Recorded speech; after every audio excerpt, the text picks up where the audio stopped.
തിരിക്കാം. മഹാനും ഭയങ്കരനുമായി മൂവുലകും തന്റെ മുമ്പിൽ വണങ്ങുവാൻ യോഗ്യനായ, ആരാധ്യനായ, സ്രഷ്ടാവായ സനാതനനാം ദൈവത്തെ ഞാൻ സ്തുതിച്ച് വണങ്ങുന്നു. നമ്മുടെ പാപങ്ങൾക്ക് ക്രൂശിൽ പരിഹാരം വരുത്തി മഹിമയുടെ വലഭാഗെ നമുക്ക് വേണ്ടി മഹാപുരോഹിത വൃത്തിയിൽ ഏർപ്പെട്ടിരിക്കുന്ന കർത്താവായ യേശുക്രിസ്തുവിന്റെ ധന്യനാമത്തിലുള്ള സ്നേഹവും അഭിവാദനങ്ങളും വന്ദനങ്ങളും ഒരിക്കൽ കൂടെ അറിയിക്കുന്നു. നാം ദൈവവചനത്തിലെ ഏറ്റവും പ്രധാനപ്പെട്ട ഒരു വിഷയത്തിലേക്കാണ് ഇപ്പോൾ പ്രവേശിച്ചു കൊണ്ടിരിക്കുന്നത്. വെളിപ്പാട് പുസ്തകം 19-ാം അധ്യായത്തിന്റെ 11 മുതൽ 16 വരെയുള്ള വാക്യങ്ങളാണ് നമ്മുടെ ചിന്തയ്ക്ക് ആധാരം. നമ്മൾ കഴിഞ്ഞ ദിവസം ആ ഭാഗങ്ങൾ തുടങ്ങി എങ്കിലും വായിക്കാഞ്ഞതുകൊണ്ട് ഇന്ന് ആ ഭാഗം ഒന്ന് വായിച്ച് നമുക്ക് മുൻപോട്ട് പോകാം. Revelation 19:11-16, please. Then I saw heaven opened, and behold, a white horse. The one sitting on it is called Faithful and True, and in righteousness he judges and makes war. His eyes are like a flame of fire, and on his head are many diadems, and he has a name written that no one knows but himself. He is clothed in a robe dipped in blood, and the name by which he is called is the Word of God. And the armies of heaven, arrayed in fine linen, white and pure, were following him on white horses. From his mouth comes a sharp sword with which to strike down the nations, and he will rule them with a rod of iron. He will tread the winepress of the fury of the wrath of God the Almighty. On his robe and on his thigh he has a name written, King of Kings and Lord of Lords.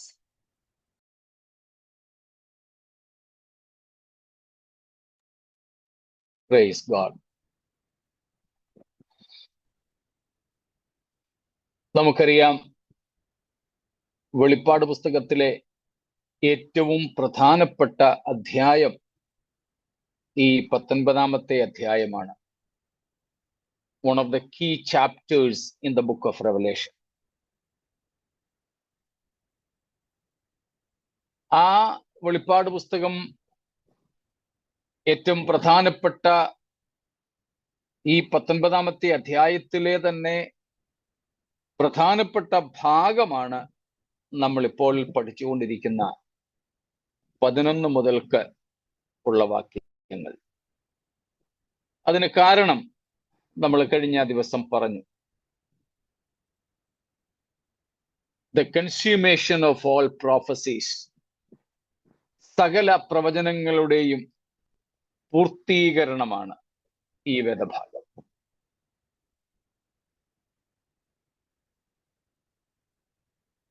ഇവിടെ നമുക്ക് കാണുവാൻ കഴിയുന്നത് നമ്മുടെ കർത്താവായ യേശുക്രിസ്തുവിന്റെ ഭൂമിയിലേക്കുള്ള രണ്ടാമത്തെ പ്രത്യക്ഷതയാണ്. അതിനെപ്പറ്റിയൊക്കെ നമ്മൾ പഠിച്ചു. The second manifestation of our Lord Jesus to this earth, ഈ ഭൂമിയിലേക്കുള്ള ക്രിസ്തുവിന്റെ രണ്ടാമത്തെ പ്രത്യക്ഷത. അതുകൊണ്ട് ഈ ഭാഗത്തെയാണ് നമുക്ക് യേശുക്രിസ്തുവിന്റെ രണ്ടാം വരവെന്ന് വളരെ കൃത്യതയോടെ പറയുവാൻ സാധിക്കുന്നത്. സെക്കൻഡ് കമ്മിങ് ഓഫ് ജീസസ് എന്നുള്ളത് ഈ ഭാഗത്താണ് സത്യത്തിൽ. ഈ വരവാണ് കർത്താവിന്റെ രണ്ടാം വരവ്.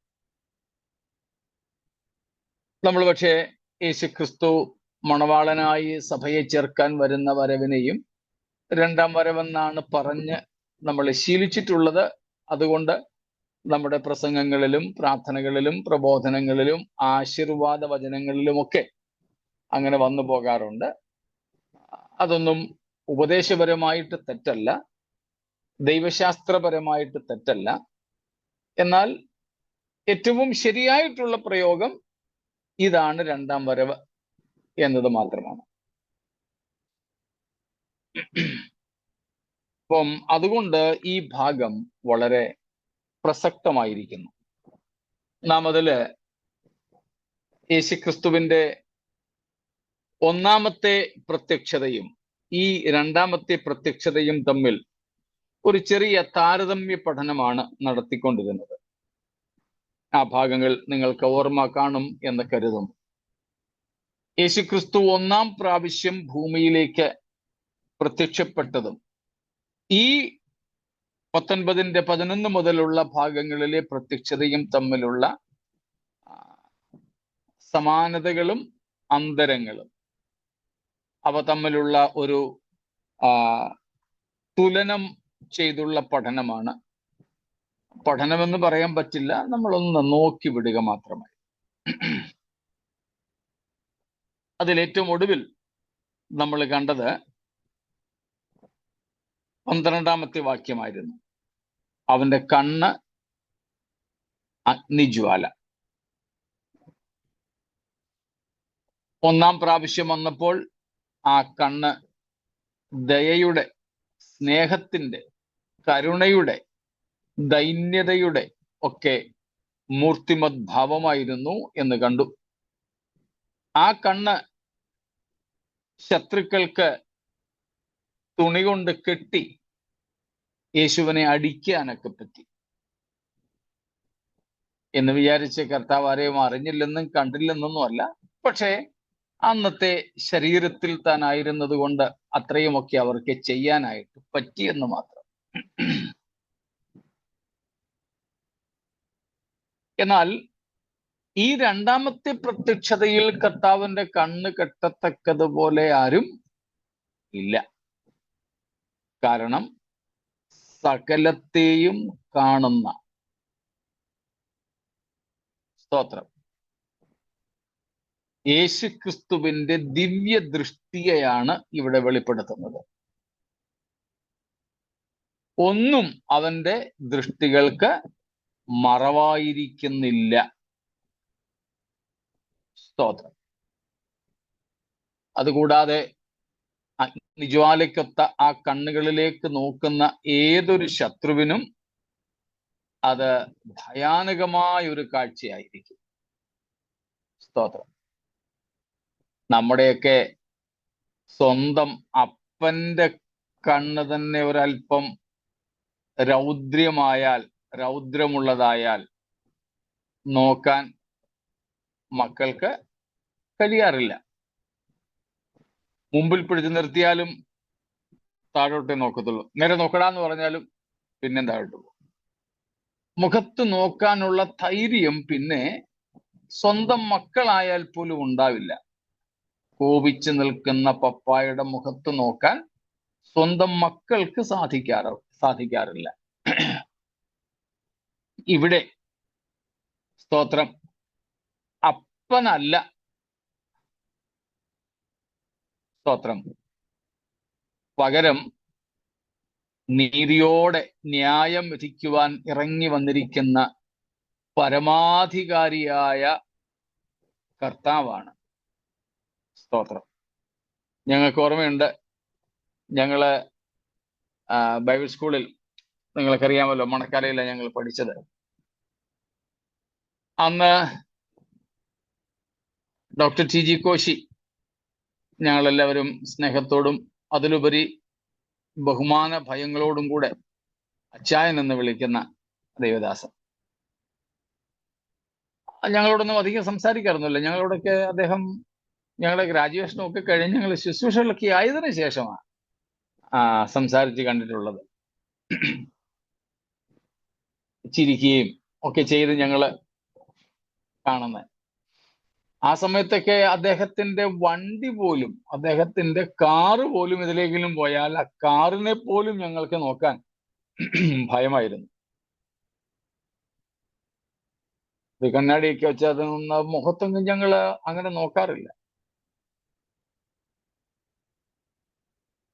ഒരു മനുഷ്യന്റെ മുഖത്ത്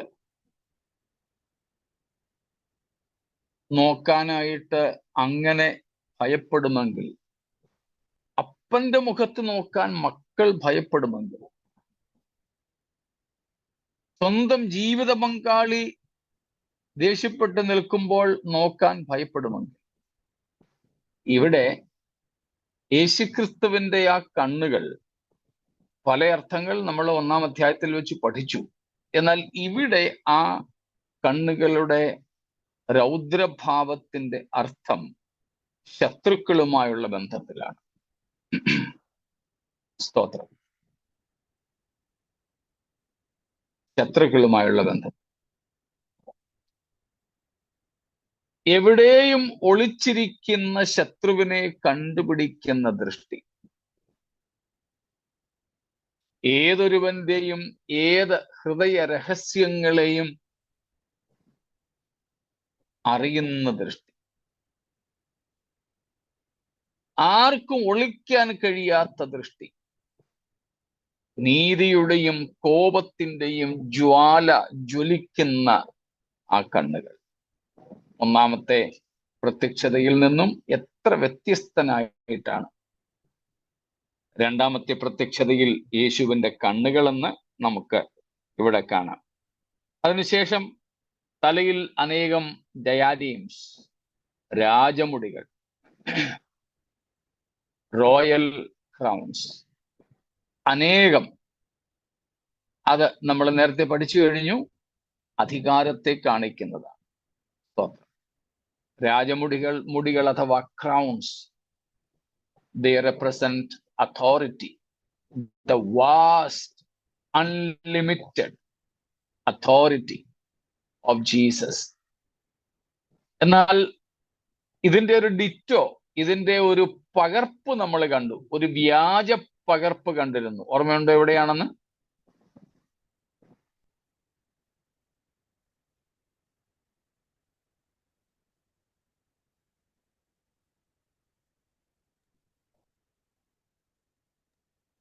മറന്നുപോയി. എതിർ ക്രിസ്തുവിന്റെ അതെ, 6-ാം അധ്യായം 1-ാമത്തെ വാക്യം മുതൽ. 7 മുദ്രകളാൽ മുദ്രയിടപ്പെട്ട പുസ്തകം കുഞ്ഞാട് തുറക്കുന്നു. 1-ാം മുദ്ര പൊട്ടിച്ചപ്പോൾ നാം കാണുന്നത് ഒരു വെള്ളക്കുതിര. ആ വെള്ളക്കുതിരപ്പുറത്തൊരുവൻ ഇരിക്കുന്നു. അവന്റെ തലയിൽ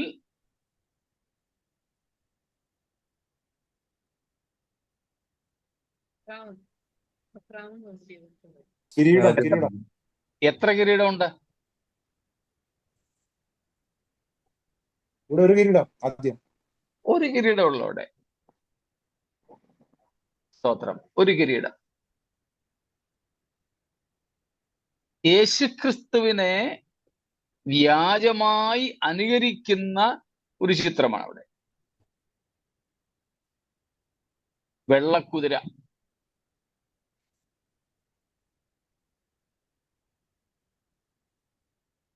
കിരീടം.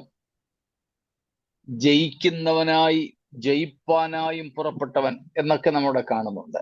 ആ ചിത്രം കൊണ്ടൊക്കെയാണ് ആൾക്കാര് അത് യേശുക്രിസ്തുവാണെന്ന് തെറ്റിദ്ധരിക്കുന്നത്. അല്ല, നമ്മളത് പഠിച്ചു കഴിഞ്ഞു. കുഞ്ഞാടാണ് മുദ്ര പൊട്ടിക്കുന്നത്. ആ മുദ്ര പൊട്ടിക്കുന്ന കുഞ്ഞാടല്ല മുദ്ര തുറക്കുമ്പോൾ പ്രത്യക്ഷമാകുന്നത്. അവിടെ ഒരു വ്യാജ പതിപ്പ, യേശുക്രിസ്തുവിന്റെ ഒരു വ്യാജ പതിപ്പ്.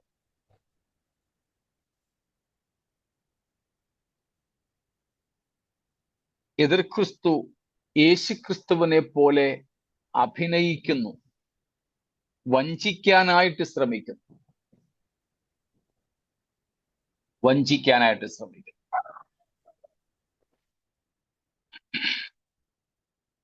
എന്നാൽ ഇവിടെ അനേകം രാജമുടികളുണ്ട്.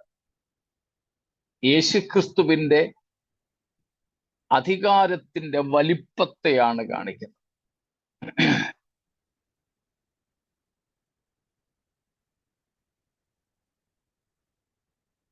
ഉയർത്തെഴുന്നേറ്റ യേശു ശിഷ്യന്മാരോട് പറഞ്ഞ കാര്യം നമുക്കറിയാം. സ്വർഗത്തിലും ഭൂമിയിലും സകല അധികാരവും എനിക്ക് നൽകപ്പെട്ടിരിക്കുന്നു.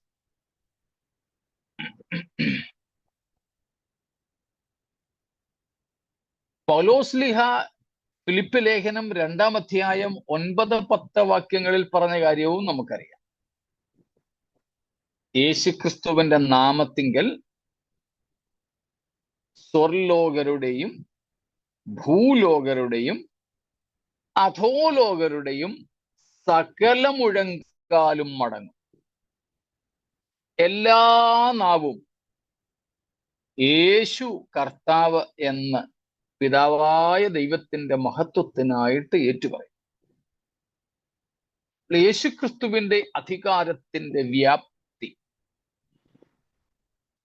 സ്തോത്രം, സ്വർഗത്തിലും ഭൂമിയിലും ഉള്ള സകല അധികാരം, സ്വർലോകങ്ങളിലും ഭൂലോകത്തിലും അധോലോകങ്ങളിലുമുള്ള അധികാരം. അതാണ് അവിടെ അനേകം രാജമുടികൾ എന്നതുകൊണ്ട് അർത്ഥമാക്കുന്നത്. ഏതെങ്കിലും ഒരു സ്ഥലത്ത്, ഏതെങ്കിലും ഒരു സമയത്ത് ഒതുങ്ങി നിൽക്കുന്നതല്ല യേശുവിന്റെ അധികാരം. എല്ലാ കാലത്തും എല്ലാ ഇടങ്ങളിലും അത് ഒരുപോലെ പ്രവർത്തനക്ഷമമാണ്. സ്തോത്രം.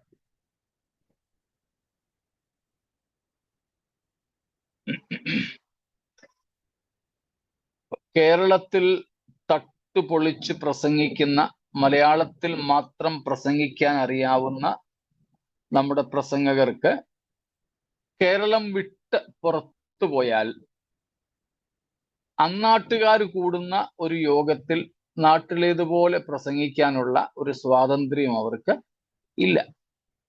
പ്രസംഗിച്ചാലും ട്രാൻസ്ലേഷൻ ഉണ്ട്, പിടിച്ചു വെക്കണം. ചിലരൊക്കെ പറയാറുണ്ട് പറ്റത്തില്ലെന്ന്. ഭാഷയിൽ നമ്മൾ പരിമിതരാണ്. ദൈവങ്ങളും അതുപോലെയാ. ഒത്തിരി ദൈവങ്ങളുണ്ട്, ഭാഷാ പരിമിതരാണവർ. പണ്ട് നമ്മൾ പഠിച്ചിട്ടുള്ളത് പോലെ അവരെയൊക്കെ നമുക്ക് ലോക്കൽ ദൈവങ്ങൾ എന്ന് വിളിക്കാം. സീമാ സമാപ്ത്, നമ്മള് ഒരു പോലീസ് സ്റ്റേഷൻ പരിധി വിട്ട് പോകുമ്പോൾ അവിടെ എഴുതിയിരിക്കും ഇന്ന പോലീസ് സ്റ്റേഷന്റെ പരിധി ഇവിടെ അവസാനിക്കുന്നു. ഓരോ സംസ്ഥാനങ്ങൾ കടന്നു പോകുമ്പോഴും അങ്ങനെ നമുക്ക് കാണാം. രാജ്യാതിർത്തികളുണ്ട്. അതിനപ്പുറത്തേക്ക് അവർക്ക് ഒന്നും ചെയ്യാൻ പറ്റില്ല. എന്നാൽ നമ്മുടെ കർത്താവിന്റെ അധികാരം ഭാഷയിൽ പരിമിതപ്പെടുന്നില്ല. ജിയോഗ്രഫിക്കൽ, ഭൂമിശാസ്ത്രപരമായി അത് പരിമിതപ്പെടുന്നില്ല. കൾച്ചർ, സംസ്കാരങ്ങൾക്ക് അത് പരിമിതപ്പെടുന്നതല്ല. സ്തോത്രം. അതുപോലെ ഭാഷയായി, ജനതയായി, പിന്നെ ഒരു കാലം, അതിനപ്പുറത്തേക്കും കർത്താവിന്റെ അധികാരം നീണ്ടു കിടക്കും. എന്നുമൊന്നും ഭരണത്തിലിരിക്കാൻ ലോകത്തിലെ ഒരാൾക്കും കഴിയില്ല. ഇന്നത്തെ പ്രതിപക്ഷം നാളത്തെ ഭരണപക്ഷമാണ്. ഇന്നത്തെ ഭരണപക്ഷം നാളത്തെ പ്രതിപക്ഷമാകാം. ചിലപ്പോൾ അതുപോലും അല്ലാതെയാകാം. സ്വാതന്ത്ര്യാലബ്ധിക്ക് ശേഷം ഇന്ത്യയിൽ ഒറ്റ ഗവൺമെന്റ് മാത്രമേ ഉണ്ടായിരുന്നുള്ളൂ, നമുക്കറിയാം. വേറെ ഒന്നിനെ കുറിച്ച് ചിന്തിക്കാൻ നമുക്കാർക്കും പറ്റുമായിരുന്നില്ല. പക്ഷെ ഇപ്പോൾ ചില വർഷങ്ങളായി അവർ അധികാരത്തിൽ നിന്നും വളരെ ദൂരത്തിലാണ്. ഇത് മാനുഷികമായ ഒരു രീതിയാണ്. ഇന്ന് ഭരണപക്ഷത്തിരിക്കുന്ന പാർട്ടിയോ അധികാരികളോ എന്നും അവിടെ തുടരുമോ? ഇല്ല, തുടരില്ല. ഞാനതിനാ കഴിഞ്ഞ ദിവസങ്ങളിൽ പറഞ്ഞത്, ഇരുമ്പുമറകൾക്കപ്പുറത്തുള്ള രാജ്യങ്ങൾ എന്ന് വിളിക്കപ്പെട്ടിരുന്ന സോഷ്യലിസ്റ്റ് കമ്മ്യൂണിസ്റ്റ് രാഷ്ട്രങ്ങൾ എവിടെ പോയി? സ്തോത്രം. ഒരിക്കലും ചിന്തിച്ചിരുന്നില്ല ഈ ഭരണകൂടം മാറുമെന്ന്, ഈ ഭരണാധികാരി ഒഴിയുമെന്ന്. പക്ഷേ നനയാത്ത നാഴികയിൽ അതൊക്കെ ലോകത്തിൽ സംഭവിച്ചു, സംഭവിക്കും. മേലിലും അങ്ങനെ തന്നെയാ. എന്നാൽ അതിന് വിപരീതമായിട്ടാണ് നമ്മുടെ കർത്താവിന്റെ അധികാരം. അതാണ് അനേകം രാജമുടികളിലൂടെ വ്യക്തമാക്കുന്നത്. അനേകം രാജമുടികൾ. സ്തോത്രം. അത്രയും നമ്മൾ ചിന്തിച്ചിരുന്നു. പിന്നെ എഴുതിയിട്ടുള്ള ഒരു നാമവും അവനുണ്ട്, അത് അവനല്ലാതെ ആർക്കും അറിഞ്ഞുകൂടാ. പേരില്ലാതെ വന്നവനല്ല നമ്മുടെ കർത്താവ്. എഴുതിയിട്ടുള്ള ഒരു നാമം. 13-ാമത്തെ വാക്യത്തിൽ നമ്മൾ വായിക്കുന്നു, അവൻ രക്തം തളിച്ച ഉടുപ്പ് ധരിച്ചിരിക്കുന്നു. അവൻ രക്തം തളിച്ച ഉടുപ്പ് ധരിച്ചിരിക്കുന്നു. അത് നമ്മൾ യെശയ്യാ 63-ാം അധ്യായത്തിൽ നിന്ന് തത്തുല്യമായ പ്രയോഗങ്ങൾ കണ്ടിട്ടുണ്ട്. സ്തോത്രം. 63-ന്റെ ഐശയ്യാ 63 ആദ്യത്തെ ചില വാക്യങ്ങൾ വായിച്ചാട്ടെ.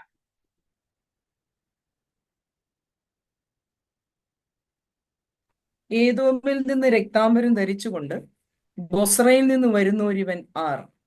വസ്ത്രാലങ്കൃതനായി തന്റെ ശക്തിയുടെ മാഹാത്മ്യത്തിൽ നടകൊള്ളുന്നു ഇവൻ ആർ? നീതിയെ അരുളി ചെയ്യുന്നവനും രക്ഷിപ്പാൻ വല്ലഭനുമായ ഞാൻ തന്നെ. നിന്റെ ഉടുപ്പ് ചുവന്നിരിക്കുന്നത് എന്ത്? നിന്റെ വസ്ത്രം മുന്തിരിച്ചക്ക് ചവിട്ടുന്നതിന്റെ പോലെ ഇരിക്കുന്നത് എന്ത്? ഞാൻ ഏകനായി മുന്തിരിച്ചക്ക് ചവിട്ടി, ജാതികളിൽ ആരും എന്നോട് കൂടെ ഉണ്ടായിരുന്നില്ല. എന്റെ കോപത്തിൽ ഞാൻ അവരെ ചവിട്ടി, എന്റെ ക്രോധത്തിൽ അവരെ മെതിച്ചു കളഞ്ഞു. അവരുടെ രക്തം എന്റെ വസ്ത്രത്തിൽ തെറിച്ചു, എന്റെ ഉടുപ്പൊക്കെയും മലിനമായിരിക്കും.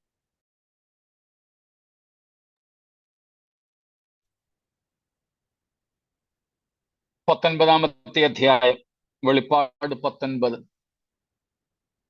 അതിന്റെ 13-ാമത്തെ വാക്യത്തിന്റെ ആദ്യ ഭാഗവും 15-ാമത്തെ വാക്യവും ഒന്നും കൂടെ വായിച്ചോളൂ. അവൻ രക്തം തളിച്ച ഉടുപ്പ് ധരിച്ചിരിക്കുന്നു. ജാതികളെ വെട്ടുവാൻ അവന്റെ വായിൽ നിന്ന് മൂർച്ചയുള്ള വാൾ പുറപ്പെടുന്നു. അവൻ ഇരുമ്പുകോൽ കൊണ്ട് അവരെ മേയിക്കും. സർവശക്തിയുള്ള ദൈവത്തിന്റെ കോപവും ക്രോധത്തിന്റെ മധ്യത്തിന്റെ ചക്ക് അവൻ മെതിക്കും. കണ്ടോ, യെശയ്യാവ് ക്രിസ്തുവിന്റെ ജനനത്തിനും 1700ഓളം വർഷങ്ങൾക്ക് മുമ്പ് കണ്ട കാഴ്ച ഇവിടെ നിറവേറുകയാണ്. 13-ാമത്തെ വാക്യത്തിൽ നമ്മൾ കണ്ടു, അവൻ രക്തം തളിച്ച ഉടുപ്പ് ധരിച്ചിരിക്കുന്നു. ഒന്നാമത്തെ പ്രത്യക്ഷതയിൽ യേശു ഭൂമിയിലേക്ക് വന്ന ആദ്യത്തെ പ്രാവശ്യം, അതായത് മനുഷ്യനായി നമ്മുടെ രക്ഷയ്ക്ക് വേണ്ടി കർത്താവ് ഭൂമിയിലേക്ക് വന്നപ്പോൾ, പ്രത്യേകിച്ച് ഗബ്ബഥായിൽ കൽത്തളത്തിൽ യേശുക്രിസ്തുവിനെ ചാട്ടവാറിന് അടിച്ചതിന് ശേഷം അവനെ രക്താംബരം ധരിപ്പിച്ചു. ഇവിടെ ആ ഒരു സാമ്യമുണ്ടെന്ന് മാത്രം. സാമ്യത്തെക്കാൾ വ്യത്യാസമാണ് ഇവിടെ ഉള്ളത്. നമ്മൾ കണ്ടിട്ടുണ്ട്, യേശുവിനെ ക്രൂശിൽ തറയ്ക്കുന്നതിന് മുമ്പ് യേശുവിനെ അടി കൊടുത്ത് വിട്ടയക്കാനാണ് പീലാത്തോസ് ശ്രമിച്ചത്. പക്ഷെ അത് നടന്നില്ല. ജനമെല്ലാം ആർത്തുകൊണ്ടിരുന്നു, ഇവനെ ക്രൂശിക്ക. പീലാത്തോസ് വിചാരിച്ചു, ഇവനെ കുറെ അടിച്ച് രക്തമൊക്കെ വാർന്ന് അർത്ഥപ്രാണനായി സഹിക്കവയ്യാതെ കിടക്കുന്നത് കാണുമ്പോൾ ഇവരുടെ മനസ്സലിയും, ഇനി മതി, പോട്ടെ, വിട്ടേക്കാം എന്ന് പറയും എന്നാണ് പീലാത്തോസ് കരുതിയത്. അതുകൊണ്ടാ ഞാൻ അവനെ അടിപ്പിച്ചിട്ട് വിട്ടയക്കുമെന്ന് പറഞ്ഞത്. അങ്ങനെ യേശുവിന് ചാട്ടവാറടി കൊടുത്ത് അങ്ങ് ക്രൂശിക്കാതെ, കൊല്ലാതെ രക്ഷിക്കാനുള്ള ഒരു പീലാത്തോസിന്റെ നടപടിയായിരുന്നു യേശുവിനെ കൽത്തളത്തിൽ വെച്ച് ജനം കാൺകെ അടിച്ചത്. പക്ഷേ പീലാത്തോസ് ഉദ്ദേശിച്ചതുപോലെ കാര്യങ്ങൾ പോയില്ല. അല്ലെങ്കിൽ സാധാരണ ക്രൂശിക്കാൻ കൊണ്ടുപോകുന്നവനെ അടിക്കാറില്ല, അടിക്കുന്നവനെ ക്രൂശിക്കാറുമില്ല. ഇതായിരുന്നു അവിടുത്തെ നടപ്പ്, അവിടുത്തെ രീതി. പക്ഷേ ഇവിടെ ഇത് രണ്ടും നടന്നു. കാര്യം ഇതായിരുന്നു. അങ്ങനെ യേശുവിനെ വസ്ത്രമെല്ലാം ഉരിഞ്ഞ് കെട്ടിയിട്ട് ചാട്ടവാറുകൾക്ക് അടിച്ചപ്പോൾ യേശുവിന്റെ തലയിൽ മുൾക്കിരീടം വെച്ച് ആഞ്ഞ് അടിച്ച് ആ മുള്ളുകൾ തലയോട്ടി കുത്തി കിഴിച്ച് അകത്ത് കയറുവാനായിട്ട് അവർ അടിച്ചേൽപ്പിച്ചപ്പോൾ തല മുതൽ പാദം വരെ, അതുകൊണ്ടാണ് ആപാദചൂഡം എന്ന് വിളിക്കുന്നത്. അപ്പൊ പാദം വരെ, തല മുതൽ സകല അവയവങ്ങളിൽ നിന്നും രക്തമൊഴുകുകയാണ്. നഗ്ന ശരീരത്തിൽ തുകൽവാറുകൾ കൊണ്ടുണ്ടാക്കിയ ചാട്ട കൊണ്ട് യേശുവിനെ അടിച്ച് മാക്സിമം വേദന കൊടുക്കുക, മിനിമം രക്തം ചിന്തുക. സ്തോത്രം. മനസ്സിലായോ? റോമക്കാർ ചാട്ടക്കടിക്കുമ്പോൾ ഈ രണ്ട് കാര്യങ്ങൾ അവർ ശ്രദ്ധിക്കും. ഒന്ന്, ആവോളം ഈ അടികൊള്ളുന്നയാളിനെ വേദനിപ്പിക്കുക. എന്നാൽ ഏറ്റവും കുറച്ചു മാത്രം രക്തം ചിന്തുക. അതായത് മരിക്കാൻ പാടില്ല. അതിന് ഏറ്റവും കുറച്ച് രക്തം ഒഴുകുമാറ്, എന്നാൽ ഏറ്റവും കൂടുതൽ പീഡ ലഭിക്കുമാറ് അടിക്കും. അങ്ങനെ യേശുവിനെ അടിച്ചു. ഇനിയും അടികൊള്ളാൻ ശരീരത്ത് സ്ഥലമില്ല. പുറം മാത്രമല്ല, പുറത്ത് മാത്രം ഇങ്ങനെ കുനിച്ചു നിർത്തി പുറത്ത് മാത്രം അടിച്ച് കീറുകയായിരുന്നില്ല. ചിലർ അങ്ങനെ ചിന്തിക്കുന്നത്. പുറം ഉഴവുചാലുകൾ പോലെ കീറി എന്ന് വായിക്കുന്ന വേദഭാഗം കൊണ്ട് പുറത്ത് മാത്രമേ അടി കിട്ടിയുള്ളൂ എന്നല്ല. ശരീരമാസകലം, ഇനി ഒരിടത്തും ഇല്ല അടികൊള്ളാൻ. അങ്ങനെ യേശു അടികൊണ്ടു, രക്തമൊഴുകി, രക്തം വാർന്നു. നമുക്കറിയാം, ഗെതസമന മുതൽക്ക് രക്തം പൊടിക്കുന്നുണ്ട്. ഈ 3 സ്ഥലങ്ങളും നിങ്ങൾക്ക് ഓർമ്മ കാണും. നമ്മൾ ക്രിസ്തുവിന്റെ ക്രൂശീകരണവുമായി പീഡകളുമായി ബന്ധപ്പെടുത്തി പഠിക്കുമ്പോൾ 3 ഗ, ഇംഗ്ലീഷിലെ ജി, മലയാളത്തിലെ ഗ എന്ന അക്ഷരത്തെ ഓർക്കാറുണ്ട്. ഓർമ്മ കാണുമല്ലോ നിങ്ങൾക്ക്. സ്തോത്രം. Gethsemane, Gabbatha and Golgotha. Gethsemane was the place where Jesus sweat blood. രക്തം വിയർത്ത സ്ഥലമാണ് ഗെതസമനെ.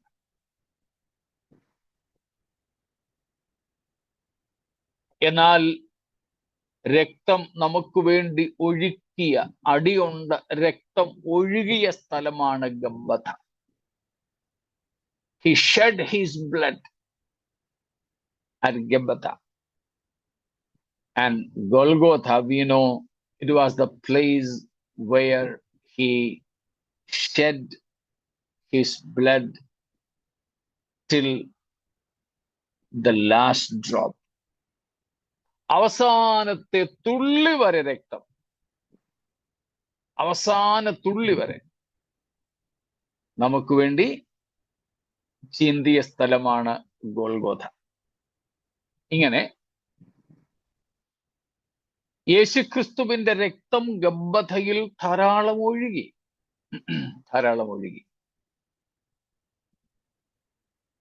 എന്നാൽ റോമക്കാർ അത് കഴിഞ്ഞപ്പോൾ അവനെ എന്ത് ധരിപ്പിച്ചു? സ്തോത്രം. അവന്റെ വസ്ത്രമഴിച്ച് ചുവന്ന മേലങ്കി ധരിപ്പിച്ചു. ചുവന്ന മേലങ്കി ധരിപ്പിച്ചു. ആ ചുവന്ന മേലങ്കി നമ്മള് താരതമ്യം ചെയ്യുകയാണ്. ഒന്നാമത്തെ വരവും രണ്ടാമത്തെ പ്രത്യക്ഷതയും, ഒന്നാം പ്രത്യക്ഷതയും രണ്ടാം പ്രത്യക്ഷതയും തമ്മിലുള്ള താരതമ്യം നമ്മൾ നടത്തുക. ഇപ്പോൾ നമ്മൾ നടത്തുന്നത് വെളിപ്പാട് 19 13 വാക്യത്തിന്റെ തുടക്കത്തിൽ കാണുന്ന രക്തം, അവൻ രക്തം തളിച്ച ഉടുപ്പ് ധരിച്ചിരിക്കുന്നു. നാം യെശയ്യാവിൽ വായിച്ചു, ഏദോമിൽ നിന്ന് വസ്ത്രാലംകൃതനായി വരുന്ന ഒരുവൻ, അവന്റെ ഉടുപ്പ് മുഴുവനും ചുമന്നിരിക്കുന്നു, ചക്ക് ചവിട്ടിയവൻ്റേതുപോലെ. അതിന്റെ സമാനമായി നമ്മൾ യേശുവിന്റെ ഒന്നാം പ്രത്യക്ഷതയിൽ കാണുന്നതാണ് ഗബ്ബഥയിൽ യേശുവിന്റെ വസ്ത്രമെല്ലാം അഴിച്ചു വെച്ച് ചാട്ടമാറുകൾ കൊണ്ട് അവനെ അടിച്ച് ശരീരമാസകലം രക്തപിണ്ഡമായി യേശു മാറ്റപ്പെട്ടപ്പോൾ യേശുവിനെ രക്താംബരം, ചുവന്ന വസ്ത്രം ധരിപ്പിച്ചു. രണ്ട് സംഗതികളാണ് അവിടെ. അതിൽ ഒന്നാമത്തേത്, റോമക്കാര് ചെയ്തത് ഇത്രേ ഉള്ളൂ. യേശുവിന്റെ ശരീരത്തിൽ നിന്നും ഒഴുകുന്ന രക്തത്തിന്റെ നിറം, രക്തത്തിന്റെ അളവും കണ്ടു നിൽക്കുന്നവർക്ക് മനസ്സിലാകണ്ട. ചുമല വസ്ത്രം ധരിച്ചപ്പോൾ ആ രക്തമൊക്കെ അതേലങ്ങ് പിടിച്ചു. അപ്പം അത് വസ്ത്രത്തിന്റെ നിറമായിരിക്കുമെന്ന് കാണുന്നവർക്ക് തോന്നിക്കോളും എന്ന് കരുതി റോമക്കാര് ചെയ്തതാ. പക്ഷേ അതെല്ലാം പ്രവചന നിവൃത്തിയായിരുന്നു എന്നുള്ളതാണ് സത്യം. അവിടുത്തെ പ്രവചന നിവൃത്തി എന്താ?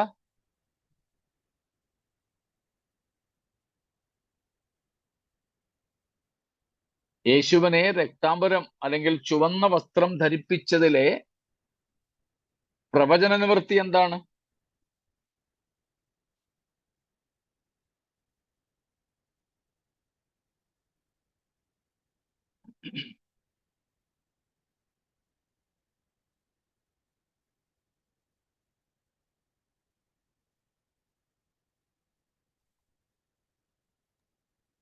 യെശയ്യാ പ്രവചനം 1-ാം അധ്യായം.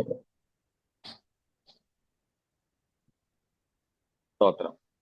അതിന്റെ 18-ാമത്തെ വാക്യം, 118 ഐശയ്യ.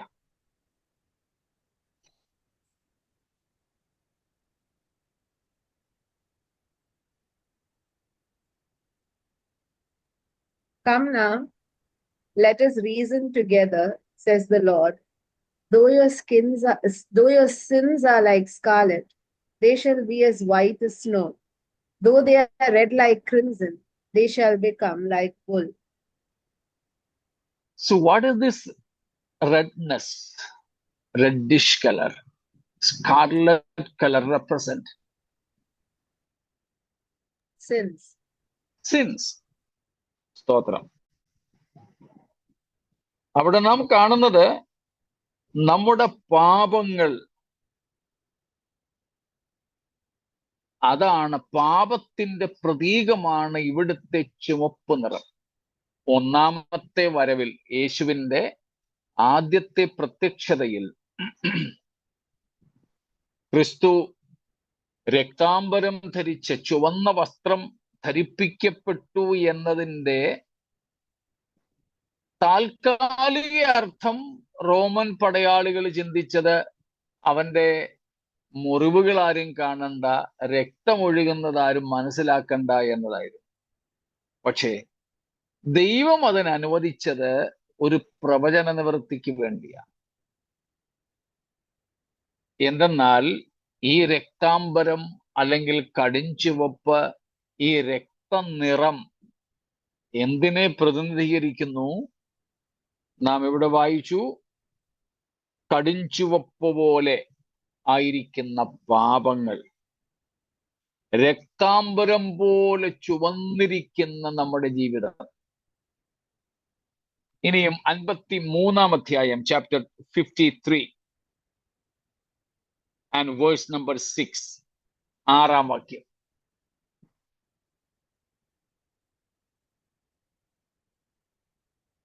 യെശയ്യാ 53:6, 53 verse 6. All we like sheep have gone astray. We have turned everyone to his own way, and the Lord has laid on him the iniquity of us all. The Lord God, the Father, laid upon Jesus Christ all of our iniquities.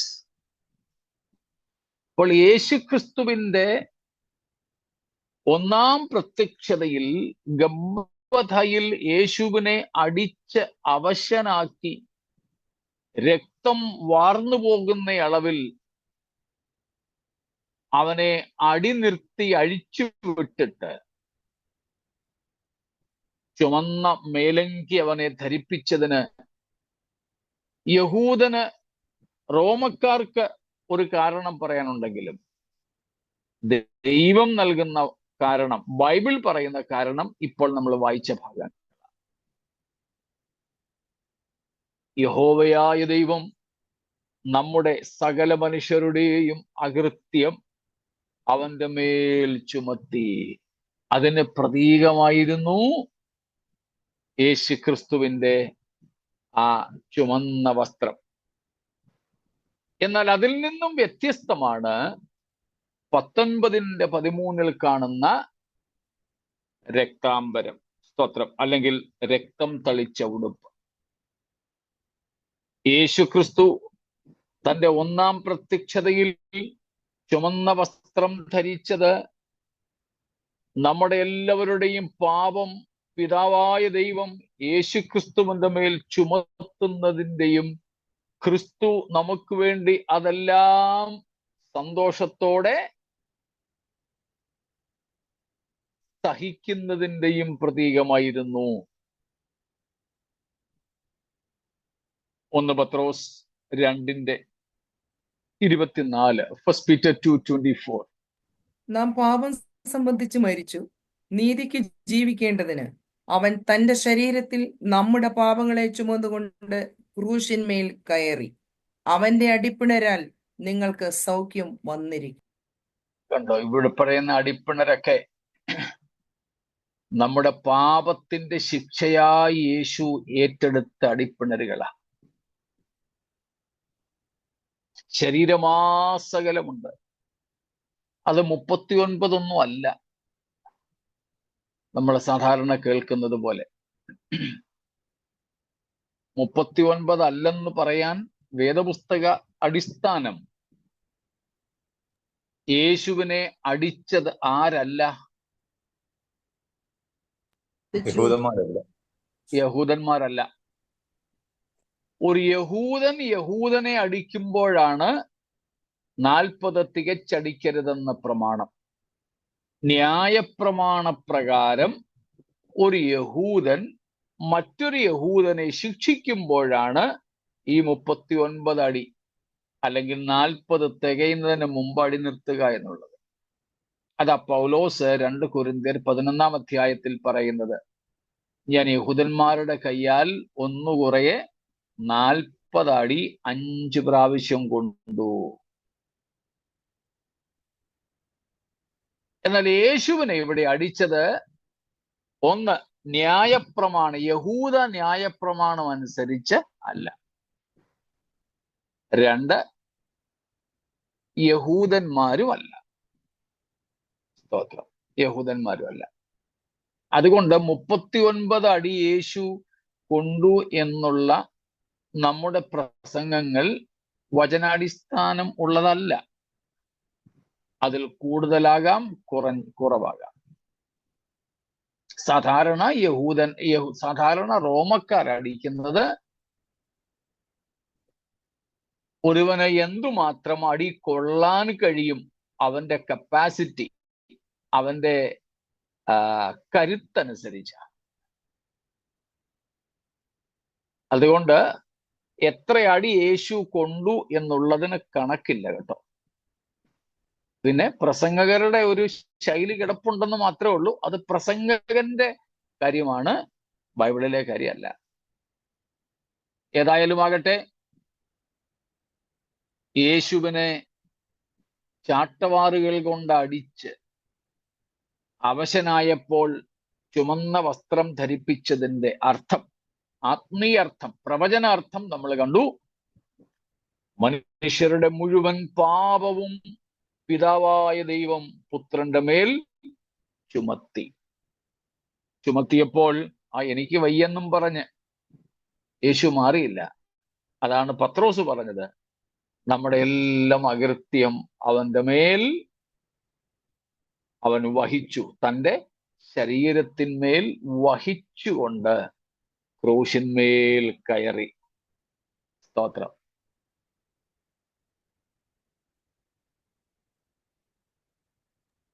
അപ്പോൾ യേശുക്രിസ്തുവിന്റെ ഒരു കാര്യം ചോദിക്കുന്നത്, സെക്കറിയ 13 കാണുന്ന ഇതെന്തുവാ? നിന്റെ കയ്യിൽ കാണുന്ന ഈ മുറിവുകൾ എന്താന്ന് ചോദിക്കുന്നതിന് അവൻ, എന്നെ സ്നേഹിക്കുന്നവരുടെ വീട്ടിൽ വെച്ച് ഞാൻ അടികൊണ്ടതാവുന്നെന്ന് ഉത്തരം പറയും. ഇതുമായിട്ട് വല്ല ബന്ധമുണ്ടോ? സെക്കറിയ 13. അതിനെ യഹൂദന്മാർ യേശുക്രിസ്തുവിനെ ക്രൂശിക്കാൻ ഏൽപ്പിച്ചതുമായി ബന്ധപ്പെട്ട് തന്നെ നമുക്ക് ചിന്തിക്കാം. കാരണം റോമക്കാരല്ല യേശുവിനെ പിടിച്ചത്. റോമക്കാരുടെ അജണ്ടയുമായിരുന്നില്ല യേശുവിനെ ക്രൂശിക്കുക എന്ന്, യഹൂദന്റെ ആയിരുന്നു. അതാണത്. അത് തന്നെയാണ് യോഹന്നാൻ 1-ാം അധ്യായം 10-11 വാക്യങ്ങളും.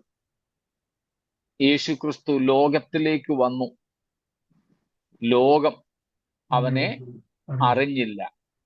11-ാം വാക്യം, അപ്പോൾ അവൻ സ്വന്തമായതിലേക്ക് വന്നു, സ്വന്തമായവരോ അവനെ കൈക്കൊണ്ടില്ല. കൈക്കൊള്ളാതെ അവനെ പിടിച്ച് ക്രൂശിക്കാൻ ഏൽപ്പിച്ചു. അതാണ് യേശു തൻ്റെ ശുശ്രൂഷയുടെ അവസാന ഘട്ടങ്ങളിൽ 2 ഉപമകളെങ്കിലും പറഞ്ഞ് അത് അവരെ പഠിപ്പിച്ചത്. ഒന്ന്, നമ്മളെ മത്തായി 22-ാമത്തെ അധ്യായത്തിൽ രാജപുത്രന്റെ വിവാഹ വിരുന്നുമായി ബന്ധപ്പെട്ട് പഠിച്ചു. നമ്മൾ ആ ഭാഗം അവിടെ എടുത്തില്ലായിരുന്നു. പക്ഷെ വായിച്ചപ്പോൾ 1 തൊട്ട് 10 വരെയുള്ള വാക്യങ്ങളിൽ കാണുന്നുണ്ട്, വിരുന്നെല്ലാം ഒരുക്കപ്പെട്ട് കഴിഞ്ഞിട്ട് രാജാവ് തൻ്റെ സേവകരെ വിട്ടു, ക്ഷണിക്കപ്പെട്ടവരെ പിന്നെയും വിളിച്ചു. അതിൻ്റെയൊക്കെ പശ്ചാത്തലം നമ്മൾ പഠിച്ചായിരുന്നു. അതിൽ ചിലരെന്ത് ചെയ്തു? തൻ്റെ സേവകരെ പിടിച്ച് കൊന്നുകളഞ്ഞു, തല്ലി അപമാനിച്ചു, കൊന്നു. അതുപോലെ തന്നെ മറ്റൊരു ഉപമയിൽ അവിടെ ആ ഭാഗങ്ങളിൽ തന്നെ, അതിന് തൊട്ട് തലേ ഭാഗത്ത് പറയുന്നുണ്ട്, 21-ാമത്തെ അധ്യായത്തിൽ പറയുന്നുണ്ട്, കുടിയാന്മാരുടെ ഉപമ. മുന്തിരിത്തോട്ടം കുടിയാന്മാരെ ഏൽപ്പിച്ചിട്ട് ദൂരദേശത്തേക്ക് പോയി വിളവെടുക്കാൻ വേണ്ടിയിട്ട്, അല്ലെങ്കിൽ കൂലി ചോദിക്കാൻ വേണ്ടിയിട്ട് ദാസന്മാരെ വിട്ടു, അവരെയൊക്കെ അടിച്ചു, അപമാനിച്ചു. ഏറ്റവും ഒടുവിൽ രാജാവ്, യജമാനൻ പറഞ്ഞു, എന്നാ പിന്നെ എൻ്റെ മകനെ വിടും, അവനെ അവര് ശങ്കിക്കും, പേടിക്കും. മകനെ വിട്ടപ്പോഴോ നമുക്കറിയാമല്ലോ, 21-ാം അധ്യായത്തിലെ ഉപമയാണ്. അവനെ കൊന്നു, അവനെ പിടിച്ചു കൊന്നു. ഇത് ഈ കാര്യങ്ങളുടെ പ്രവചനമാണ് സെഖരിയ 13-ൽ. എൻ്റെ മുറിവുകൾ എൻ്റെ സ്നേഹിതന്മാരുടെ ഭവനത്തിൽ വെച്ച് എനിക്കുണ്ടായ മുറിവുകൾ. യഹൂദൻ യേശുവിനെ കൈക്കൊള്ളാതെ, യഹൂദന്മാർ യേശുവിനെ കൊല്ലാൻ വേണ്ടിയിട്ട് റോമക്കാരുടെ കയ്യിൽ ഏൽപ്പിച്ച കാര്യമാണ്. കാരണം വധശിക്ഷ കൊടുക്കാൻ ആ സമയത്ത് യഹൂദന് സ്വാതന്ത്ര്യം ഇല്ലായിരുന്നു. യഹൂദ മതപ്രകാരം ഇപ്പം നമ്മുടെ ഭാരതത്തിൽ ശരീഅത്ത് നിയമം വെച്ച് ശിക്ഷ വിധിക്കാൻ അനുവദിക്കുന്നില്ല മുസ്ലിം സമുദായത്തെ.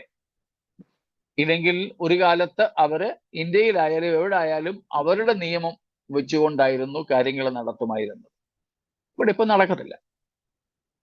ഇതുപോലെ യഹൂദന്മാരും അവരുടെ ന്യായപ്രമാണം വെച്ച് കല്ലെറിഞ്ഞൊക്കെ കൊല്ലുമായിരുന്നു.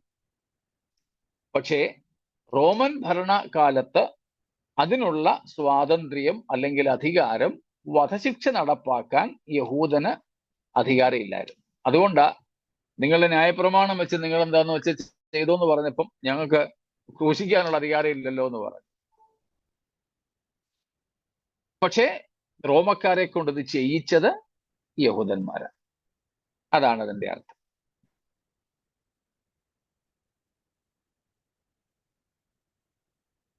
മറ്റെന്തെങ്കിലും സംശയം ഇതുവരെ ഉള്ളതിലുണ്ടോ ആർക്കെങ്കിലും?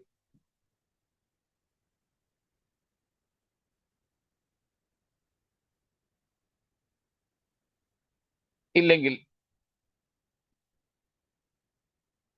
ഇപ്പൊ യേശുവിന്റെ ഒന്നാം പ്രത്യക്ഷതയിൽ യേശു രക്താംബരം അല്ലെങ്കിൽ ചുമന്ന വസ്ത്രം ധരിച്ചത് ഒന്ന്, നമ്മുടെ പാപങ്ങളെ മുഴുവനും യേശു തൻ്റെ മേൽ ഏറ്റതും പിതാവ് അത് മുഴുവനും യേശുവിന്റെ മേൽ ചുമത്തിയതുമാണ് കാണിക്കുന്നത്. അത് തന്നെയാണ് യേശുവിന്റെ തലയിൽ വെച്ച മുൾക്കിരീടത്തിന്റെ അർത്ഥവും. റോമക്കാരത്, അല്ലെങ്കിൽ യഹൂദന്മാരും റോമക്കാരും കൂടെ യേശുവിനെ കളിയാക്കാൻ വേണ്ടിയിട്ട് വെച്ചതാ. ആശാ, നീ യഹൂദന്മാരുടെ രാജാവല്ലേ, എന്നാ കിരീടം വെച്ചോ എന്നും പറഞ്ഞ് യേശുവിനെ ഒന്ന് കളിയാക്കാൻ വേണ്ടി ചെയ്തതാണ്. പക്ഷേ അവര് കളിയാക്കാൻ ചെയ്തെങ്കിലും അതും പ്രവചന നിവൃത്തിയായി. എങ്ങനെ? ഈ മുള്ള് ദൈവത്തിന്റെ ഒറിജിനൽ ക്രിയേഷനിൽ, യഥാർത്ഥ സൃഷ്ടിയിൽ ഉൾപ്പെട്ട ഒരു സൃഷ്ടിയല്ല. മുള്ളും പറക്കാരെയും, തോൺസ് ആൻഡ് തിസിൽസ്, മുള്ളും പറക്കാരെയും ഭൂമിയിൽ ഉളവായത് as a consequence to sin, as a curse to man and woman. Adam ഹവ്വമാരുടെ പാപം നിമിത്തം പല ശാപങ്ങൾ ഉണ്ടായി. ആദാം ശപിക്കപ്പെട്ടു, പുരുഷൻ, സ്ത്രീ, ഭൂമി, പാമ്പ്, പിശാച്. അപ്പൊ ഇങ്ങനെ ഈ 4-5 ശാപങ്ങൾ അഥവാ ന്യായവിധികൾ പാപം നിമിത്തം ഉണ്ടായി. അതിൽ ഒന്നായിരുന്നു നിന്റെ നിമിത്തം ഭൂമി ശപിക്കപ്പെട്ടിരിക്കും.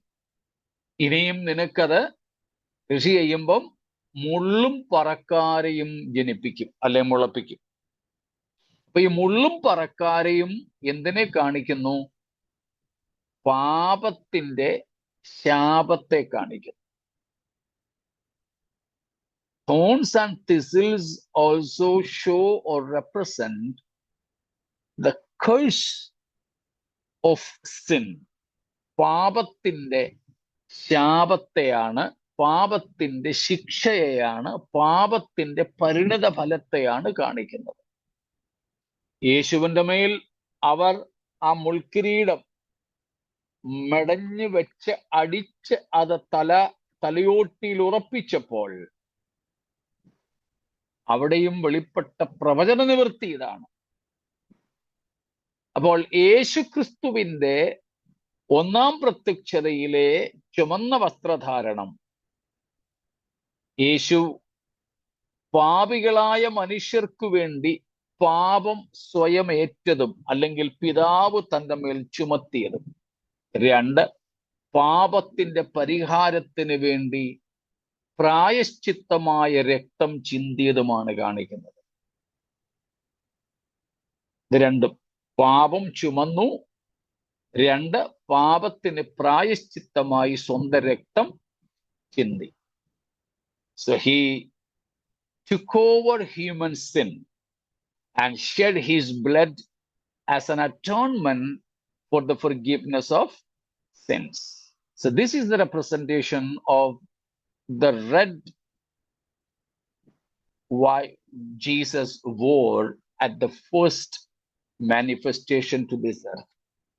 എന്നാൽ ഇപ്പോൾ രണ്ടാമത്തെ പ്രത്യക്ഷതയിൽ യേശു രക്തം തളിച്ച ഉടുപ്പ് ധരിച്ചിരിക്കുന്നു എന്നത് രക്തം ഉണ്ട്, പക്ഷേ സ്വന്തം രക്തം അല്ല.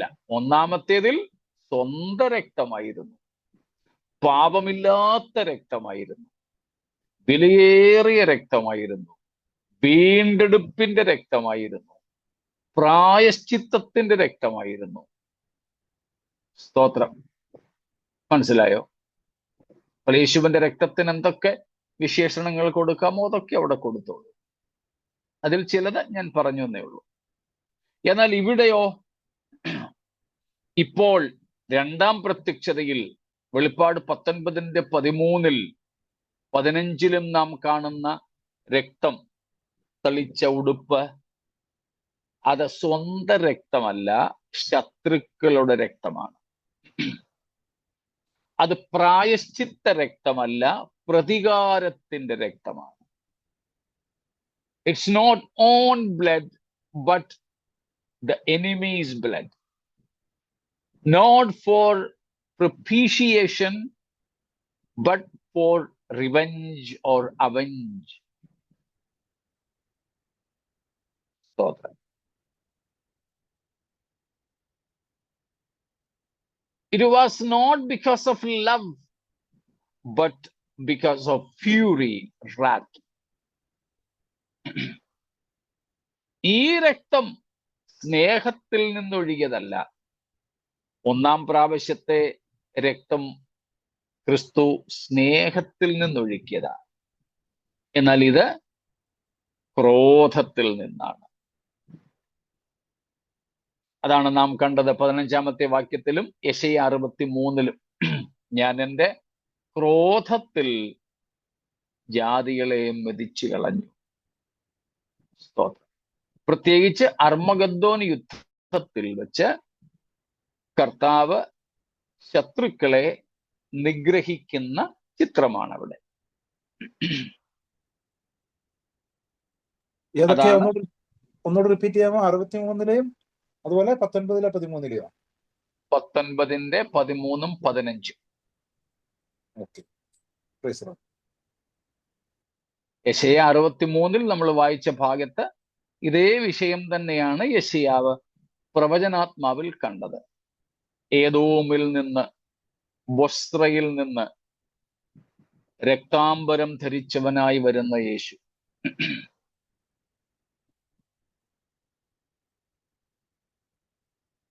ഏദോം എന്നൊക്കെ ഉള്ളതിന്റെ അർത്ഥങ്ങൾ നമ്മൾ നേരത്തെ പഠിച്ചിരുന്നു. ഈ വിഷയം നമ്മൾ നേരത്തെ 2 പ്രാവശ്യമോ മറ്റോ എടുത്ത് ചിന്തിച്ചിരുന്നത് കൊണ്ടാണ് ഞാൻ അവിടെ നിൽക്കാതെ ഇങ്ങ് പോരുന്നത്. ദാനിയേൽ പ്രവചനം 11-ാമത്തെ അധ്യായം, ഡാനിയേൽ ചാപ്റ്റർ 11. മറന്നുപോയവരെ ഒന്ന് ഓർമ്മപ്പെടുത്താനും ആദ്യമായിട്ട് കേൾക്കുന്നവരുണ്ടെങ്കിൽ അവരുടെ അറിവിനും വേണ്ടി. 11:41, 11-ന്റെ 41-ാമത്തെ വാക്യം. Daniel 11:41. You shall come into the glorious land, and tens of thousands shall fall, but these shall be delivered out of his hand. Edom and Moab, and the main part of the Ammonites. എതിർ ക്രിസ്തുവിനെ കുറിച്ചാണ് അതിന്റെ 35 മുതൽക്കുള്ള വാക്യങ്ങളിൽ നമ്മൾ കാണുന്നത്. 11:35 following, we have description about or prophecies about the Antichrist. എന്നിട്ടാണ് ഈ 41 വരുമ്പോൾ പറയുന്നത് അവൻ മനോഹര ദേശത്തേക്കും വരും. എതിർ ക്രിസ്തു ഇസ്രായേലിലേക്കും വരും. ഇസ്രായേൽ എന്ന് വെച്ചാൽ എതിർ ക്രിസ്തു ലോകം മുഴുവനും ഭരിക്കും. Antichrist will rule all the earth. But here there are three particular nations who will be spared or will escape from the clutches of Antichrist. ലോകത്തിലുള്ള എല്ലാ രാഷ്ട്രങ്ങളെയും എതിർ ക്രിസ്തു ഭരിക്കുമെങ്കിലും 3 രാജ്യങ്ങളുടെ പേരുകൾ ഇവിടെ എടുത്തു പറഞ്ഞിരിക്കുന്നു. ആ രാജ്യങ്ങൾ എതിർ ക്രിസ്തുവിന്റെ കയ്യിൽ പെടുകയില്ല എന്ന്. ഏതൊക്കെയാണ്? ഏദോം, മോവാബ്, അമ്മോന്യ സൃഷ്ടികൾ. അമ്മോന്യ, എദോം, മൊവാബ് ആൻഡ് അമ്മോൻ. അതിന്റെ മോഡേൺ നെയിംസ്, ആധുനിക പേരുകളാണ് നമ്മൾ നേരത്തെ കണ്ടിട്ടുള്ളത്. Jordan, Bulgaria and Romania. നേരത്തെ നമ്മൾ പഠിച്ചിട്ടുള്ളതാ. മറന്നുപോയവരുടെ ഓർമ്മയ്ക്ക് വേണ്ടിയും പുതുതായിട്ട് ആരെങ്കിലും അന്നില്ലാതിരുന്നവർ ഉണ്ടെങ്കിൽ അവരുടെ അറിവിന് വേണ്ടി ഈ രാജ്യങ്ങളുടെ ഇപ്പോഴത്തെ പേരുകളാണത്. Jordan, Bulgaria and Romania. എന്തുകൊണ്ട് ഈ രാജ്യങ്ങൾ എതിർ ക്രിസ്തുവിന്റെ കൈകളിൽ പെടാതിരിക്കും? ഇസ്രായേൽ മക്കൾ എതിർ ക്രിസ്തുവിന്റെ കൈകളിൽ പെടാതെ ഒളിച്ചിരിക്കുന്ന, ദൈവം ഒളിപ്പിച്ചു വെക്കുന്ന സ്ഥലങ്ങളായിരിക്കും ഇത്. നമ്മൾ നേരത്തെ പഠിച്ചിട്ടുണ്ട്. കാരണം അവിടുത്തെ ഭൂമിശാസ്ത്രപരമായ ഈ രാജ്യങ്ങളുടെ കിടപ്പ് അതിന് സഹായകരമാണ്. ദൈവം അങ്ങനെ ഇവരെ കൊണ്ടുവന്ന് ഒളിപ്പിക്കും. അല്ലെങ്കിൽ ഇസ്രായേൽ ഉൾപ്പെടെയുള്ള എതിർ ക്രിസ്തുവിന്റെ കൈകളിൽ പെടാതെ രക്തസാക്ഷികളായി ധാരാളം പെരുമാറും. എന്നാൽ ആ രക്തസാക്ഷികളായി തീരാതെ, എതിർ ക്രിസ്തുവിന്റെ കൈകളിൽ പെടാതെ രക്ഷപ്പെട്ട് മാറിപ്പോകുന്ന കുറെ വിശുദ്ധന്മാരുണ്ടാവും. പ്രത്യേകിച്ച് ഇസ്രായേൽ മക്കളിൽ. അവര് പോയി അഭയം തേടുന്ന പ്രദേശങ്ങളാണിവ. അതുകൊണ്ട് അവിടങ്ങളിലേക്ക് ഭൂമിശാസ്ത്രപരമായി എതിർ ക്രിസ്തുവിന് അങ്ങനെ അങ്ങോട്ട് എത്താൻ പറ്റാത്ത സ്ഥലമാണ്. 7 വർഷം കൊണ്ടോ 7 വർഷത്തിലെ ഒരു 3.5 കൊല്ലമേ അവന്റെ രീതിയിൽ ഭരിക്കാൻ കിട്ടുന്നുള്ളൂ. ഈ 3.5 കൊല്ലം കൊണ്ട് ലോകത്തെ എല്ലാ രാഷ്ട്രങ്ങളും ഒന്നും പോയി സന്ദർശിക്കാനും കാണാനും ഒന്നും അവന് പറ്റത്തില്ല. അവന്റെ രാജധാനിയിൽ, അവന്റെ തലസ്ഥാനത്തിരുന്നു കൊണ്ട് ഡിജിറ്റൽ റൂൾ ആയിരിക്കും എല്ലാം ചെയ്യുന്നത്. എല്ലാം ഇന്റർനെറ്റ് വഴിയും, അന്ന് ചിലപ്പോൾ ഇന്റർനെറ്റിനേക്കാൾ ആധുനികമായ മറ്റു പലതും കണ്ടേക്കാം. അങ്ങനെയായിരിക്കും അവൻ ലോകത്തെ ഭരിക്കുന്നത്. അപ്പോൾ അവന് ലോകത്തെ ഭരിക്കാൻ ഇന്റർനെറ്റിന്റെയും അങ്ങനെയുള്ള കാര്യങ്ങളുടെയൊക്കെ ആവശ്യമുണ്ട്. അതൊന്നും വേണ്ടത്ര പ്രവർത്തിക്കാത്ത സ്ഥലങ്ങളും കൂടെയാണ് ഭൂമിശാസ്ത്രപരമായ അതിൻ്റെ ക്രമീകരണങ്ങൾ കൊണ്ട് ഈ പ്രദേശങ്ങൾ. പക്ഷേ ഈ അമോര്യരും മൊവാബിയരും ഒക്കെ യഹൂദന്മാർക്ക് വിരോധമായവരായിരുന്നല്ലോ. ആയിരുന്നു. പിന്നെ ഇപ്പോഴവരെ അംഗീകരിച്ചു. എന്തോ അതിന്റെ അവരുടെ ആ പ്രദേശങ്ങളെന്നേ ഉള്ളൂ. അതുകൂടാതെ അതുകൂടാതെ നമ്മള് മത്തായി 25-ാം അധ്യായം 31 മുതൽക്കുള്ള വാക്യങ്ങളിൽ കാണുന്നു. 25, Matthew 25:31 following, we have the description of a particular judgment called the judgment from the throne of glory. തേജസ്സിന്റെ സിംഹാസന ന്യായവിധിയെ കുറിച്ച് നമ്മൾ മത്തായി 25:31 തൊട്ട് കാണും. അവിടെ രാജാവ് ജാതികളെയാണ് ന്യായം വിധിക്കുന്നത്. ഏത് ജാതികളെ? ലോകത്തുള്ള സകല ജാതികളെയും ആകാൻ സാധ്യതയില്ല. പ്രത്യേകിച്ച് അവിടെ കർത്താവ് ന്യായം വിധിക്കുന്ന ജാതികൾ ഇസ്രായേലിന്റെ അയൽ രാജ്യങ്ങളെയാണ്. അവരെ ന്യായം വിധിക്കാനുള്ള അടിസ്ഥാനം എന്താ? How they delt with people of Israel during this great tribulation. ഈ മഹാപീഡന കാലത്ത് ആ ജാതികൾ യഹൂദന്മാരോട് എന്ത് ദയയോടെ ഇടപെട്ടു. ഞാൻ നഗ്നനായിരുന്നു, നിങ്ങൾ എന്നെ ഉടുപ്പിച്ചു. ഞാൻ വിശന്നു, നിങ്ങൾ എനിക്ക് തിന്മാൻ തന്നു എന്നിങ്ങനെയുള്ള കാര്യങ്ങൾ. അതിന് വിപരീതമായിട്ട് ഇടത്തുള്ളവരോടും. അപ്പോൾ അവർ ചോദിക്കും, അയ്യോ കർത്താവേ, ഞങ്ങൾ എപ്പോഴാ നിന്നെ വിശന്നോ, ദാഹിച്ചോ, രോഗിയായിട്ടോ, തടവിലായിട്ടോ, ആശുപത്രിയിലായിട്ടോ, നഗ്നനായിട്ടോ ഒക്കെ കണ്ടതും ഇതോ ചെയ്തതും? അപ്പോഴെന്താ യേശു പറയുന്നേ? ഏറ്റവും ചെറിയ സഹോദരന്മാരിൽ ഒരുത്തന് നിങ്ങൾ ചെയ്തിടത്തോളമെല്ലാം എനിക്ക് ചെയ്തു. സ്തോത്രം. എന്റെ സഹോദരന്മാർ, യേശുവിന്റെ സഹോദരന്മാരാണ് യഹൂദന്മാർ. അപ്പോൾ ആ ഒരു സമയത്ത് ശത്രുതയും കാര്യങ്ങളും ഒക്കെ മറന്ന് ഇവരുടെ കഷ്ടതയിൽ അവർ അവരെ സഹായിക്കും. വിശന്ന ഓടിപ്പോകുന്നത്, സ്വന്തം ജീവൻ പണയം വെച്ചുകൊണ്ട് ഒരപ്പക്കഷ്ണം ചിലപ്പോൾ അവർക്ക് കൊടുത്തേക്കാം. ചിലപ്പോൾ നഗ്നരായിട്ട് ഓടുകയാ. ഇവരുടെ ആരുടെയെങ്കിലൊക്കെ വീട്ടിലായിരിക്കും ചെന്ന് കയറുന്നത്. അവർക്കും കൂടെ അപകടമാ. എന്നാലും ഇവരെന്ത് ചെയ്തു? മനുഷ്യത്വ പരിഗണനയിൽ ഈ നഗ്നരായിട്ട് ഓടുന്ന യഹൂദന് ഒക്കുന്ന പോലൊക്കെ വസ്ത്രം കൊടുത്തു, ഒക്കുന്ന പോലൊക്കെ വെള്ളവും ഒപ്പവും കൊടുത്തു. അപ്പോൾ ഈ ജാതികൾ ഇപ്പോഴൊക്കെ ഉള്ള ശത്രുത മറന്നിട്ട് അന്ന് ഈ യഹൂദനെ സഹായിക്കുമെന്ന് വേണം ഈ ഭാഗങ്ങളിൽ നിന്നൊക്കെ നമുക്ക് മനസ്സിലാക്കാൻ. അവരോട് സഖ്യത ചെയ്തിട്ടല്ല, ഒരു മാനുഷിക പരിഗണന അതെങ്കിലും ഇവർക്ക് ലഭിക്കും.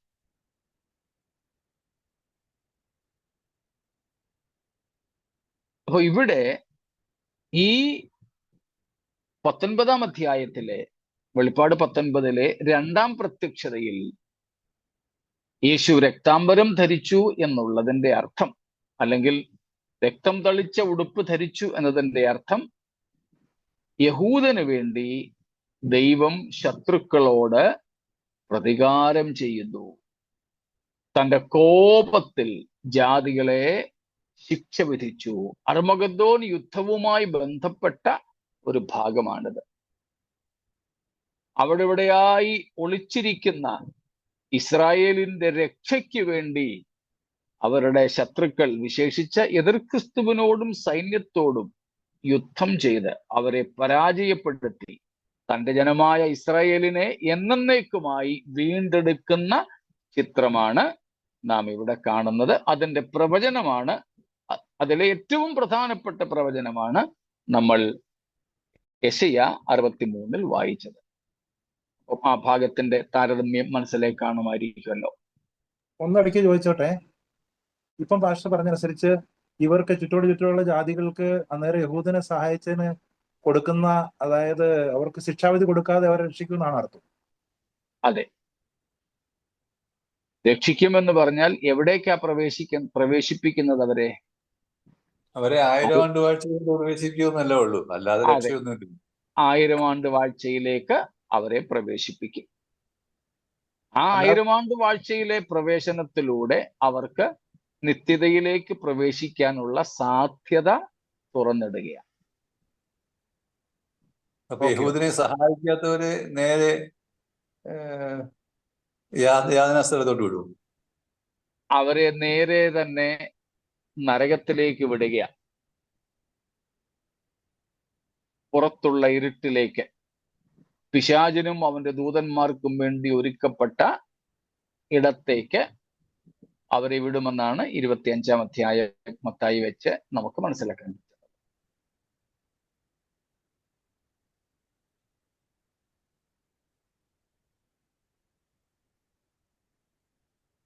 അപ്പോൾ ഇവർക്ക് രക്ഷിക്കപ്പെടാൻ 1000 ആണ്ട് വാഴ്ച സമയത്തും അവസരമുണ്ട്. അതായത് ഏറ്റവും ഒടുവിൽ 1000 ആണ്ട് വാഴ്ചയുടെ ഏറ്റവും ഒടുവിൽ സാത്താനെ അഴിച്ചു വിടുമ്പോൾ ആ ഗ്രൂപ്പിൽ പെടാതിരുന്നാൽ മതി. അപ്പൊ ഒരു ബോണസ് ടൈം അല്ലേ? തീർച്ചയായിട്ടും.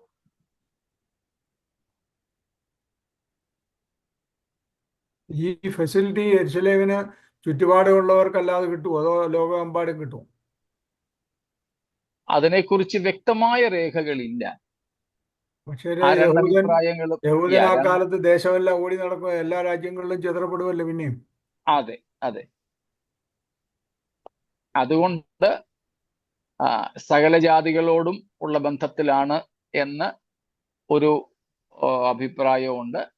അല്ല, ഇസ്രായേലിന്റെ അയൽ രാഷ്ട്രങ്ങൾ, ഇസ്രായേൽ ജനം എവിടെയൊക്കെ ഉണ്ടാകുമോ അവരോടുള്ള ബന്ധത്തിൽ ഉള്ളവരെ മാത്രമായിരിക്കുമെന്നും ഉണ്ട്. അതായിരിക്കും കൂടുതൽ യുക്തം. അയൽ രാജ്യങ്ങളായാലും വിദൂര രാജ്യങ്ങളായാലും ഇസ്രായേലിനോടുള്ള ഇടപെടലിന് അവസരം കിട്ടിയ, അല്ലെങ്കിൽ ഇസ്രായേലിനെ സഹായിക്കാൻ അവസരം കിട്ടിയ രാജ്യങ്ങളോടുള്ള ബന്ധത്തിലായിരിക്കും ആ ന്യായവിധി. അതാണ് കൂടുതൽ യുക്തമായിട്ടുള്ളത്.